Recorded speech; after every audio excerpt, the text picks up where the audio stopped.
नमस्कार, AMV network देख रहे हैं आप और आपके साथ मैं हूं भारती बघेल। शुरुआत करेंगे एक बड़ी खबर से। आपको बता दें, चारधाम यात्रा के बीच बारिश ने श्रद्धालुओं की मुश्किलें बढ़ा दी हैं। रास्ते में कई किलोमीटर तक फंसे रहे श्रद्धालु।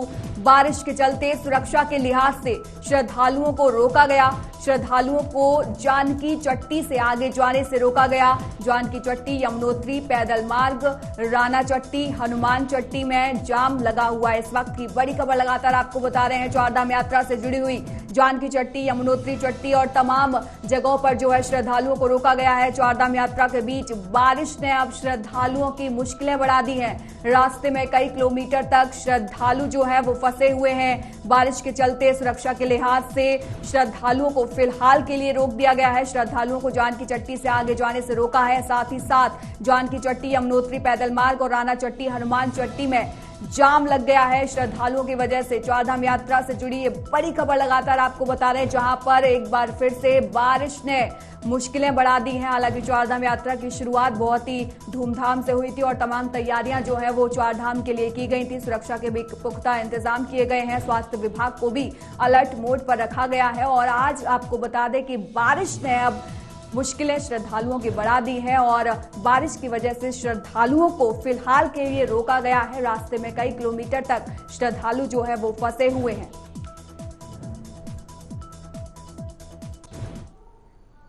उत्तराखंड की चारधाम यात्रा आज से शुरू हो गई है। केदारनाथ के कपाट सुबह 6:55 पर खोले गए। केदारनाथ में पहले ही दिन भारी भीड़ के चलते अव्यवस्था देखने को मिली। तीर्थयात्रियों के एक साथ पहुंचने से प्रशासन को दिक्कतों का सामना करना पड़ रहा है। केदारनाथ के अलावा गंगोत्री और यमुनोत्री के कपाट भी आज ही खुल गए हैं, जबकि बद्रीनाथ मंदिर में दर्शन 12 मई से शुरू होंगे। इन धामों पर दिन का तापमान 0 से 3 डिग्री दर्ज किया जा रहा है। वहीं रात में पारा माइनस में पहुंच रहा है। इसके बावजूद केदारनाथ धाम से 16 किलोमीटर पहले गौरीकुंड में करीब 10,000 श्रद्धालु पहुंच चुके हैं। पिछले साल यह आंकड़ा 7 से 8,000 के बीच था। यहां करीब 1500 कमरे हैं जो भरे हुए हैं। हरिद्वार और ऋषिकेश में 15,000 से ज्यादा यात्री पहुंच चुके हैं। चारधाम यात्रा के लिए अब तक 22.15 लाख से ज्यादा श्रद्धालु पंजीकरण करा चुके हैं। पिछले साल रिकॉर्ड 55 लाख लोगों ने दर्शन किए थे।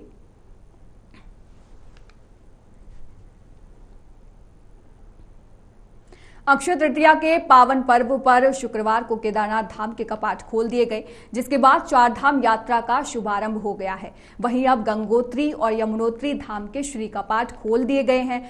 इसके लिए तीनों धामों को भव्य रूप से सजाया गया। सबसे पहले सुबह 7 बजे केदारनाथ धाम के कपाट देश विदेश के भक्तों के दर्शनार्थ के लिए खोल दिए गए। इसके बाद गंगोत्री और यमुनोत्री धाम के कपाट खोले जाएंगे। केदारनाथ के कपाट खुलने के समय उत्तराखंड के मुख्यमंत्री पुष्कर सिंह धामी भी वहां पर मौजूद रहे।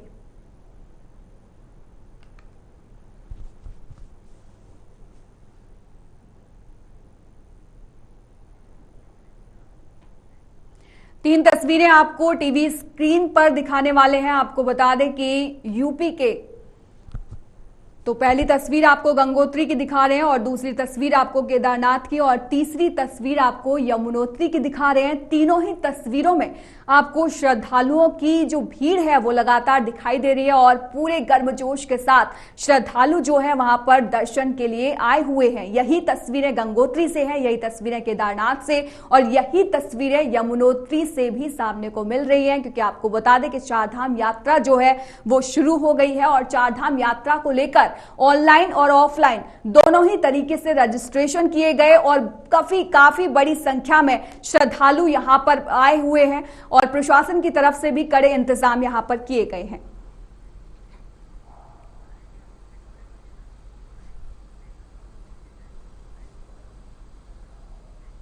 वहीं इस पर अधिक जानकारी के लिए हमारे साथ ब्यूरो चीफ पवन दीक्षित फोन लाइन पर जुड़ गए हैं। पवन, चारधाम की यात्रा शुरू हो गई है और तस्वीरें बहुत ही गर्मजोशी वाली वहां से सामने आ रही हैं, क्या कुछ अपडेट है? बिल्कुल भारती, आपको बता दें कि आज से उत्तराखंड में पवित्र चारधाम यात्रा की शुरुआत हो गई है। और आज जिस तरह से अक्षय तृतीया के दिन ही यमुनोत्री और गंगोत्री के हमेशा कपाट खुलते हैं, तो आज यमुनोत्री गंगोत्री के भी कपाट खुल गए हैं, तो वहीं केदारनाथ धाम के भी आज कपाट खुल गए हैं। इस मौके पर मुख्यमंत्री पुष्कर सिंह धामी भी बाबा केदारनाथ के धाम पे मौजूद रहे, जहां पर 50 कुंटल से अधिक पुष्पों से वहां पर सजावट की गई थी मंदिरों की, पूरी मंदिर की, और उसके साथ से विधि विधान से वहां पर पूजा अर्चना हुई।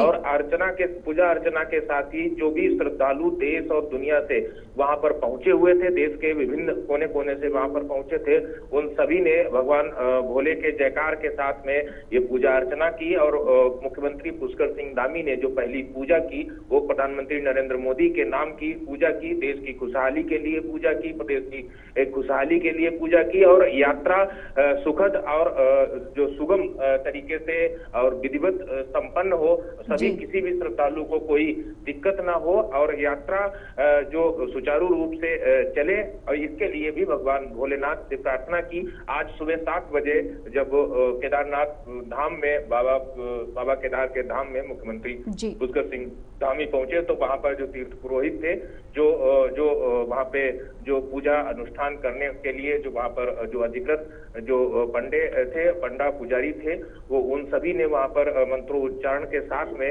भगवान भोलेनाथ की विधि विधान से पूजा अर्चना के साथ में उसके कपाट खोले।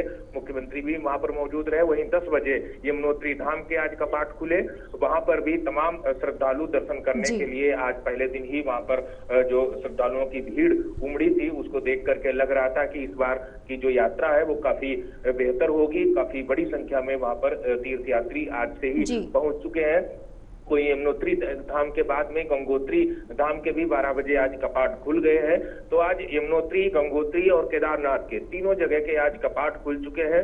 और आज से जो यात्रा है, चार धाम की पवित्र यात्रा है, वो आज से उसकी शुरुआत हो चुकी है और 12 तारीख को बद्री विशाल के भी कपाट खोल दिए जाएंगे। जी पवन, हाल ही में देखा गया कि बारिश ने श्रद्धालुओं की मुश्किलें बढ़ा दी हैं, उसके लिए क्या कुछ व्यवस्था प्रशासन की तरफ से की गई है, क्योंकि उन्हें श्रद्धालुओं को रोक दिया गया है?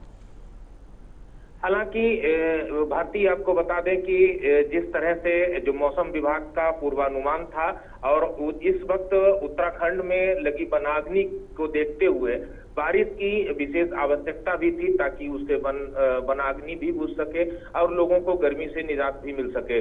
तो हालांकि एक तरफ इसका पहलू पॉजिटिव है, तो वहीं दूसरी तरफ जो श्रद्धालु हैं वो कई जगह पर इस बड़ी वर्षा के साथ, बारिश के साथ में मौसम में आए करवट के साथ कई लोगों को श्रद्धालुओं को दिक्कतों का भी सामना करना पड़ सकता है। लेकिन शासन प्रशासन की ओर से मुख्यमंत्री पुष्कर सिंह धामी ने जब समीक्षा बैठक ली थी चारधाम यात्रा की और वनाग्नि को लेकर के, तो आपदा प्रबंधन को लेकर के भी मौसम विभाग को भी अलर्ट किया गया था, आपदा प्रबंधन को भी अलर्ट किया गया था। और आपदा प्रबंधन की जो व्यवस्थाएं हैं उसको लेकर के भी फीडबैक मुख्यमंत्री ने लिया था और आवश्यक निर्देश भी दिए थे कि किसी भी प्रकार की अगर कहीं भी कोई अतिवृष्टि, ओलावृष्टि या फिर अन्य किसी प्रकार की कोई यात्रा रूट पर कोई बाधा उत्पन्न होती है या फिर मौसम के परिवर्तन होने से कोई दिक्कतें अगर आती हैं, तो उनसे कैसे निपटा जाएगा। आपदा प्रबंधन ने अभी तक उसके लिए क्या प्रबंध किए हैं, इन सभी चीजों की जहां एक और समीक्षा की गई, तो वहीं आवश्यक दिशा निर्देश भी सभी संबंधित जिलों के अधिकारियों को भी दिए गए और साथ ही आपदा प्रबंधन विभाग को भी दिए गए। मुख्य सचिव को भी मुख्यमंत्री ने निर्देशित किया है इन सभी पर मॉनिटरिंग कर रिपोर्ट दी जाए। और जिस तरह से अब चारधाम की यात्रा शुरुआत हो गई है, इस बारिश के मौसम अगर कहीं भी बारिश भी अगर होती है तो उससे भी अगर कोई आपदा आती है तो उससे रिस्पांस टाइम कम से कम हो और कैसे उनसे भी निपटा जा सके, इसको लेकर के भी प्रबंध बेहतर किए गए हैं। जी पवन, यात्रा का आज पहला दिन था और बड़ी तादाद में श्रद्धालु यहाँ पर आए हुए हैं, कैसी तस्वीरें चारों धामों से देखने को मिल रही है?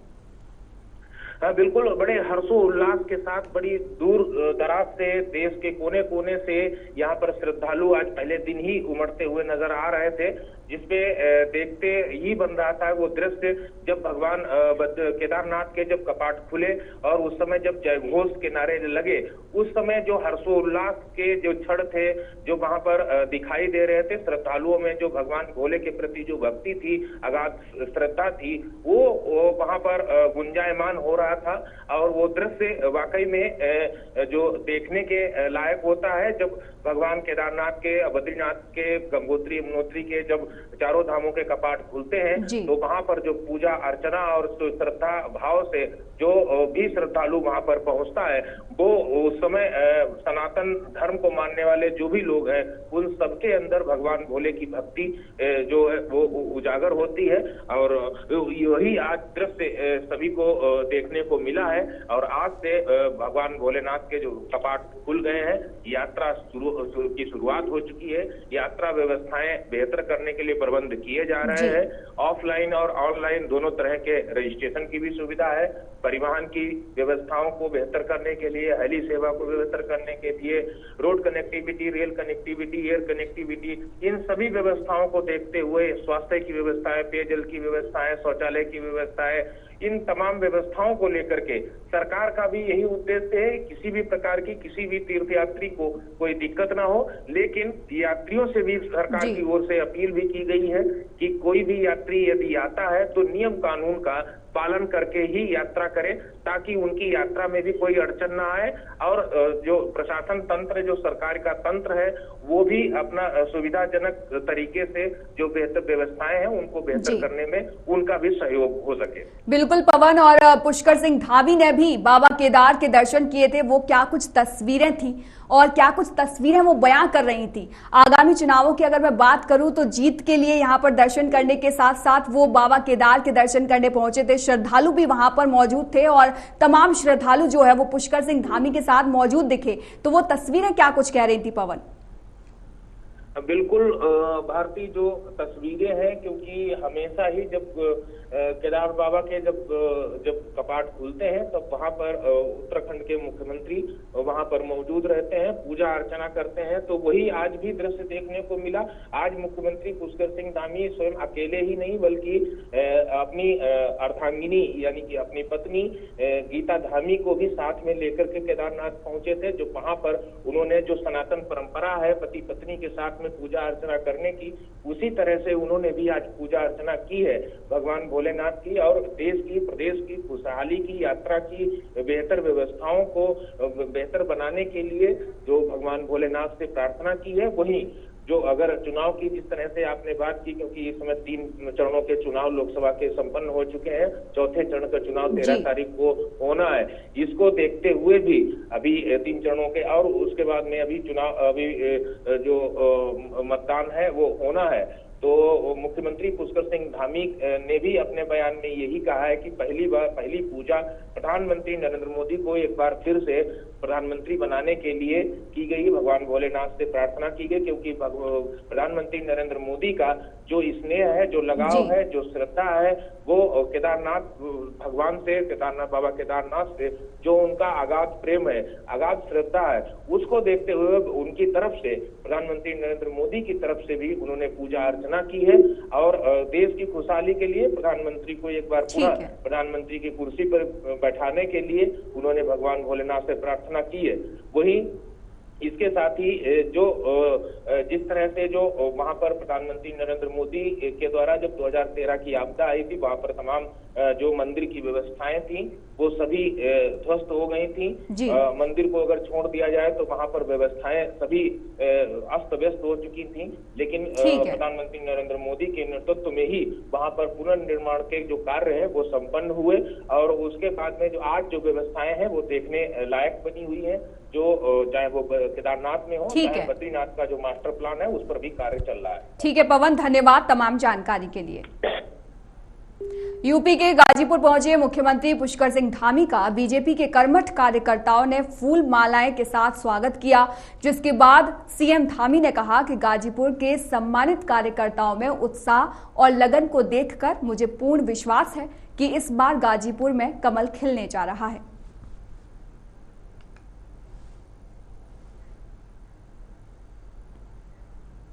हाईकोर्ट की बेंच ऋषिकेश शिफ्ट किए जाने को लेकर पूरे गढ़वाल मंडल के वकील एकजुट होंगे।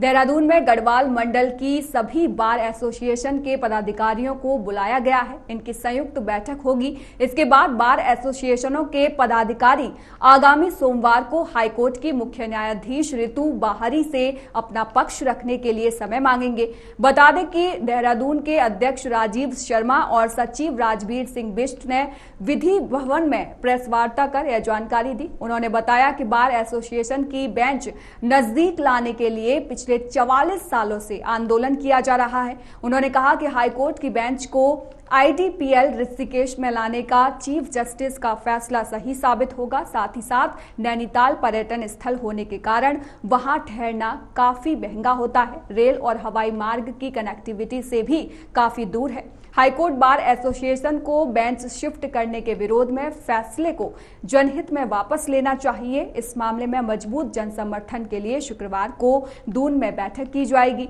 इस बैठक में गढ़वाल मंडल की करीब 18 बार एसोसिएशन के अध्यक्ष और सचिव को शामिल होने के लिए बुलाया गया है।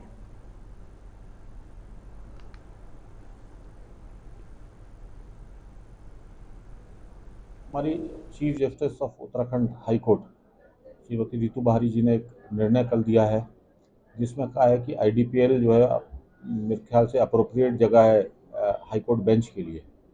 हम उनके निर्णय का स्वागत करते हैं, परंतु घोषणा होने के बाद, जुडिशियल ऑर्डर होने के बाद हाई कोर्ट बार एसोसिएशन ने शायद उसका विरोध किया है, जिसलिए उन्होंने उसको अपहोल्ड कर दिया और ये कहा है कि आप जनमत करके हमको बताइए कि अप्रोप्रिएट जगह आईडीपीएल के अलावा और कौन सी हो सकती है। हमारा कहना है जनमत को इंटरप्रेट करें। जनमत तो जो मास पब्लिक कहती है उसको जनमत कहते हैं। मात्र 200-250 वकीलों की विचारों को जनमत नहीं कहा जा सकता। हम लोग जनमत तैयार कर रहे हैं यहाँ पर देहरादून से, और हमने कल इस निमित्त समस्त गढ़वाल से जितने भी बार एसोसिएशन है उनके प्रेसिडेंट सेक्रेटरीज को यहाँ पर बुलाया है। उनकी मीटिंग कर रहे हैं और 20 में से 13 बार काउंसिल के सदस्य उस बैठक में रहेंगे। हम एक यूनानिमसली एक प्रस्ताव पारित करवा रहे हैं कि हम इस निर्णय का स्वागत करते हैं। न्यायिक सेवा सिविल न्यायाधीश परीक्षा में पास हुए युवाओं को बार एसोसिएशन ने फूल मालाएं पहनाकर शॉल उड़ाकर स्वागत किया और उनकी सफलता पर बधाई भी दी।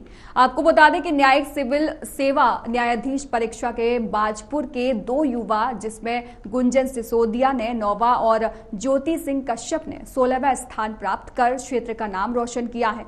उनकी इस सफलता से क्षेत्र के नौजवानों को न्यायिक सेवा में आगे बढ़ने का हौसला बढ़ा है। इस दौरान बार एसोसिएशन के अध्यक्ष सुरेंद्र शर्मा ने बताया कि बच्चे बहुत मेहनत और लगन के साथ परीक्षा से पास हुए हैं और अपने अन्य साथियों से भी यही अपेक्षा करता हूं कि वह मेहनत और लगनता के साथ तैयारी करते रहें और धैर्य बनाए रखें। निश्चित ही सभी को सफलता प्राप्त होगी। मैं सिर्फ ये मैसेज देना चाहूंगी कि आप अपने पे विश्वास कीजिए। घर में बैठ के सेल्फ स्टडी से भी यूट्यूब के माध्यम से पढ़ाई की जा सकती है। आपको सिर्फ एक स्ट्रेटजी फॉलो करनी चाहिए कि हर स्टेजेस के हिसाब से आप अपने आप को तैयार कीजिए। प्री की तैयारी अलग तरीके से होती है, मेंस की तैयारी अलग तरीके से होती है और इंटरव्यू की भी। पर आप जब डेप्थ में पढ़ाई करेंगे सारे कॉन्सेप्ट क्लियर करते हुए, तो कोई भी स्टेज क्लियर करने में ज्यादा टफ नहीं रहेगा। मैंने बाजपुर बार एसोसिएशन में जॉइंट सेक्रेटरी भी काम किया है और मैं एक एक्टिव मेंबर रही हूँ। तो मुझे लगता है कि लिटिगेशन से मुझे फायदा ही हुआ है। मुझे कोर्ट में काम करने से मेरे कॉन्सेप्ट और क्लियर ही हुए हैं और एक प्रैक्टिकल नॉलेज तो होनी ही चाहिए। देखिए, जुडिशियली जो है, जो वकालत के पेशे में आता है, तो जो वकालत करता है उसका हर बच्चे का ये पहला जो ख्वाब होता है कि वो मैं जुडिशियल अफसर, न्यायिक अफसर बनूं।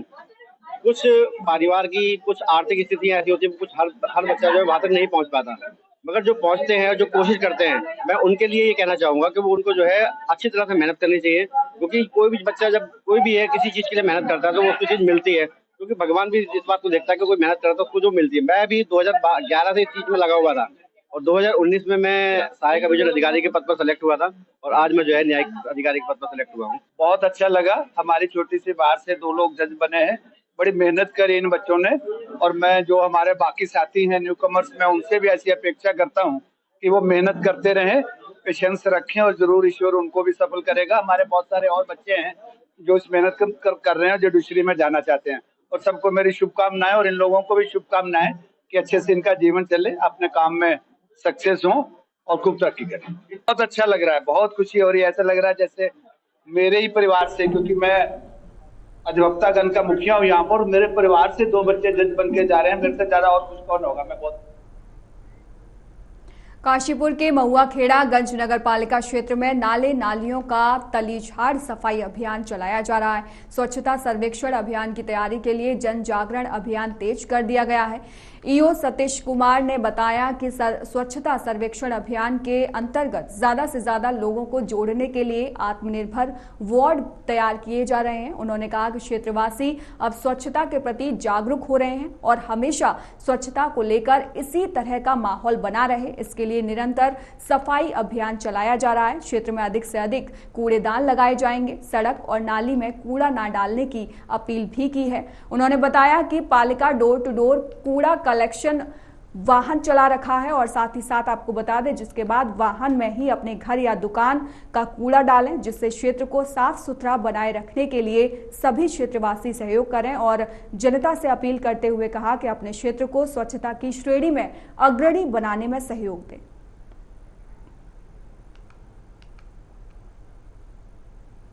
इस संबंध में मैं बताना चाहूँगा, स्वच्छ भारत मिशन के तहत स्वच्छ सर्वेक्षण की तैयारी के लिए हमारे द्वारा नगर पालिका महुआखेड़ागंज के द्वारा नगर क्षेत्र में विशेष जोर से एक सफाई अभियान चलाया जा रहा है, जिसमें नगर क्षेत्र के हर वार्डों की विशेष सफाई अभियान, उनकी नालियाँ और नालों की सफाई अभियान, नगर क्षेत्र से बहने वाले सभी नालों की तलीझाड़ की सफाई की जा रही है। और हर वार्ड में से हम उसको डस्टबिन फ्री वार्ड घोषित करने के लिए हमारी तैयारी है। और नगर क्षेत्र से हम पूरी तैयारी है कि हम इस क्षेत्र को डस्टबिन फ्री सिटी हम अपना महुआखेड़ागंज को हम बनाएं। और हमारे तहत ये भी पूरे वार्ड में, पूरे क्षेत्र में ये सर्वे किया जा रहा है कि कहीं भी अगर हमारा कूड़े के डंपिंग जोन है उसका तत्काल इसका निस्तारण कर हम इसको डंपिंग जोन से मुक्त कराएं। हमारे द्वारा नगर क्षेत्र में जितने भी सार्वजनिक शौचालय हैं उसके विशेष सफाई अभियान, उसका मेंटेनेंस, उसमें वॉल पेंटिंग आदि की व्यवस्था भी की जानी तत्पर है। और हम नगर क्षेत्र में जितने भी हमारे स्वच्छता पार्क या सेल्फी पॉइंट वगैरह हैं उनके विशेष सफाई अभियान को हमारे पर जोर दिया जा रहा है। नगर क्षेत्र में जितने भी हमारे क्या कहते हैं बड़े नाले बहने वाले हैं उनमें हम जेसीबी इत्यादि लेबर लगाकर उनके निकासी मानसून सत्र से पहले ही उनके तलीझाड़ों की सफाई करा दिए, जिससे कि जल भराव की समस्या ना उत्पन्न हो। नगर क्षेत्र में हम जनता से हम ये भी अपील कर रहे हैं कि स्वच्छ सर्वेक्षण 2024 में हमारा जनता से हमारा सहयोग करें, इस स्वच्छता को लेकर अन्य व्यक्तियों को भी वो जागरूक करें, जिसमें हमारे कई जनता के वार्ड के वासी द्वारा हमारा इसमें सहयोग किया जा रहा है। और हम जनता से ये भी अपील करते हैं कि इसमें हमारा बढ़ चढ़ कर सहयोग करें। इस महुआखेड़ागंज को स्वच्छ महुआखेड़ागंज और स्वच्छ भारत के तहत इसको हमारा विशेष महुआखेड़ागंज हमारी रैंकिंग में ऊपर आए, इसके लिए हमारे जनता से बहुत अपील की जा रही है। फिलहाल इस बुलेटिन में इतना ही। देश और दुनिया की तमाम खबरों के लिए आप देखते रहिए AMV नेटवर्क।